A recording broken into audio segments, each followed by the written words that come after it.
familiar with the phrase, no money, no mission.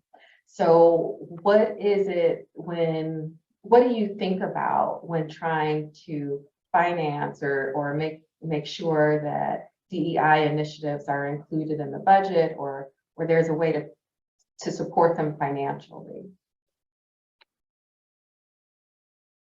I think we make choices, and for whatever resources we have, we should always be able to carve out some resources for diversity, equity, and inclusion. It's the choices that we make.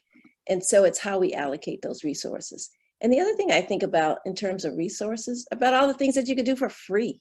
Like, it doesn't cost you money to be nice to another individual, to be civil. It doesn't cost you money to create an environment that says, I'm going to welcome someone and I'll actually have a scientific discussion with you as opposed to ignoring you, even though you have the same credentials, to show someone that they have the right to be there just as much as you do. So I think something about paying attention to the things that do not cost us money, because oftentimes people act like I can't do this because I need some money. Well, actually, that's not always the case. And I would like to put a plug in for diversity, equity, and inclusion as a shared responsibility. Because oftentimes when there is an office created and a person in that role, while that may be good, it is not sufficient. And you cannot say, okay, now I'm going to put it in that box over there, and that's where that happens. It has to be a shared responsibility throughout the entire community.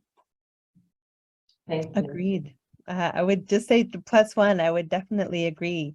The choices that I think the choices that societies make in their budget line items really tells a story about what they value.